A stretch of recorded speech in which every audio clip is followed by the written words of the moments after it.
Hello everyone, dear learners and teachers. Soroosh here with another video. Today I'm going to discuss IELTS. What is this exam? What's it about? Because so many people were asking me about this, especially my own friends who are learners. So I thought I'd start teaching IELTS as well and add it to the series. I hope that you find it useful for your needs. And if you have further questions, you can always contact me on Instagram or on YouTube. Whatever platform you're using. So let's get this show started. Okay, so IELTS. First, I want to let all of you know that all the material that you see here are from Cambridge IELTS practice test books and from Cambridge resources. So I'm giving you the information directly from the source of the exams, Cambridge University Press. So what is IELTS? Everyone, IELTS stands for International English Language Testing System. The governing bodies of this particular exam are the British Council, IDP IELTS, and University of Cambridge ESOL examinations. The test structure is not very fancy, although there is computer-based test and paper-based test, but generally, it has two modules, so academic and general. Usually people who are willing to immigrate to another country for studying reasons. I mean, Australia, New Zealand, Germany, whatever. It depends on the university which accepts you. Because each university has a list of certificates that they accept from you. For instance, TOEFL, IELTS, PTE for Australian immigration they use. I don't know, I'm not sure if they use it for the universities. In academic and general, and the difference is, in general, usually people who are applying for work visas use the general module, but usually most people, especially if your job is very, very academic or it needs a specific type of English, usually they ask for academic module. So the format, the two modules format is the same. It's totally the same, but there is a variation of questions which I will explain to you. So we've got listening, 4 sections, 40 items, approximately 30 minutes. Usually 30 minutes, you answer, you listen, you answer, the scripts come in order, and they give you 10 minutes to transfer your answers if it's paper-based test. After that, we've got academic reading or general training reading. Okay, each one of them has 3 sections, 40 items, again 60 minutes, 1 hour. But usually the readings in academic reading module, it's harder, longer, and you need to, it's going to challenge you a bit more. Usually general training readings are a snap, easy. Academic writing, 2 tasks, general training writing, 2 tasks, 60 minutes, 60 minutes. So there's another differentiation in this one. For instance, academic writing, you have to do chart interpret. They give you a chart, usually a pie chart or maybe graph chart or something. So you have to write your interpretations. It's not that hard. I will show you. I will teach you. And after that, there comes an essay. In general training writing, usually at first you have to write a letter. For example, explaining a problem or explaining a situation to an authority. Or after that, you're going to write an essay. In speaking, again, speaking is all about, you have to introduce yourself. After they ask you a couple of specific questions, then they give you a paper, and you have to write your ideas down and then speak about it over 5 minutes. Usually it takes from 11 to 15 minutes. The total test hours are 2 hours and 44 minutes based on the, it depends sometimes. You have to take the breaks into consideration as well. So this is the general test. I'm not going to go into each section, for example, what happens in reading, what happens in writing, or what happens in listening, because I'm going to put videos on that and cover each part. And for the starters, I'm going to start with the hardest because most people have the problem with writing area. So I'm going to do a series of videos about writing, which can help you.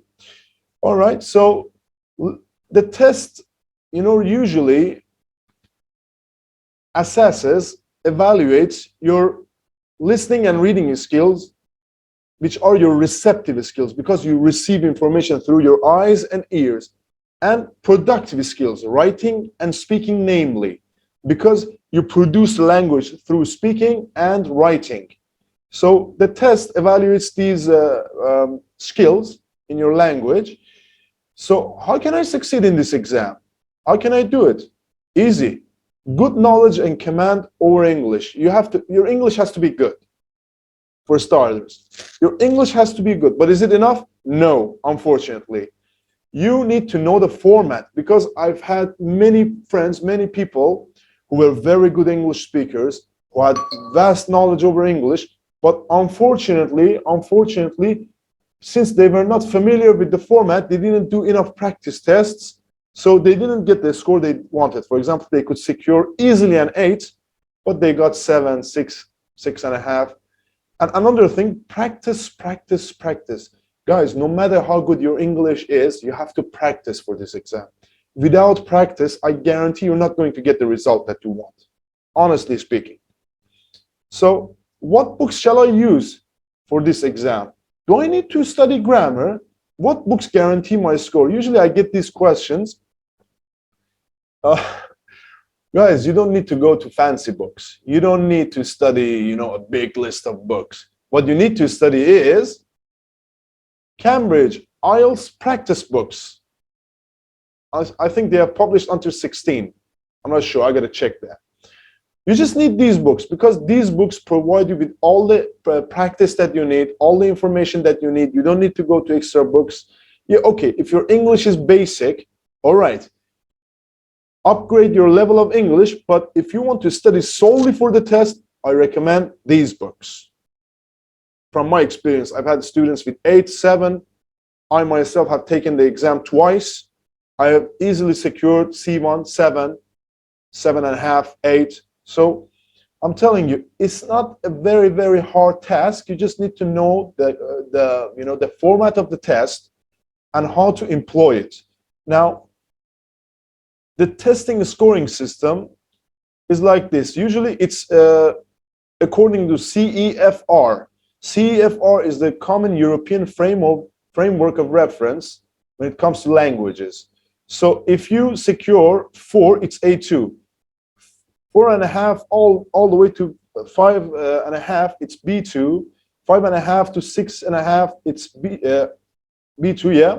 7 to 8, it's C1. And if you get 8.5 and 9, it's C2. Usually the highest level. It's not very hard if you know what you're doing.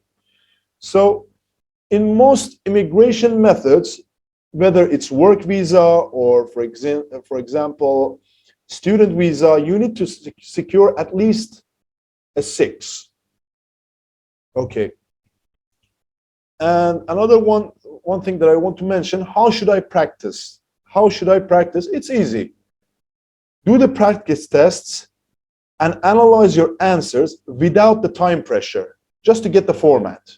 So first, practice without the time pressure. But after you get to know the format, okay, how this is how it works. For example, in reading, what I usually do, I first go to the question and find the answer to the first questions, because after that I know the next answers are going to come below that, maybe one paragraph below that, or maybe 2-3 lines below that. So I'll get the idea. So if you know the format, if you know the rules of the game, you can easily master it.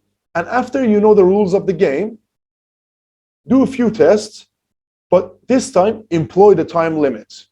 Use the time limits, because that way you can understand how you work under pressure. And last but not least, watch my videos about IELTS. I will start with the most challenging section, the writing. And I will give you all the tips, all the experience that I've had over the years as a certified English language teacher. I'm a CELTA holder by Cambridge CELTA program. So I will share all my information with you guys regarding this test and what I experienced during the test. And my weak point was honestly the writing. That's why I developed writing. So I'm going to first show you the skills on writing. I hope that it helps you. So that's it for now for the introduction of IELTS exam and what's it about. Make sure to subscribe to my channel for more.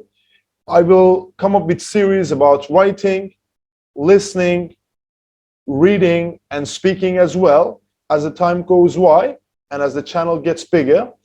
Thank you for watching this video. Make sure to subscribe to my channel for more. And I also share these episodes on Instagram as well. So that is my YouTube and Instagram for you guys. I wish you the best. I hope to hear from you soon. Bye bye.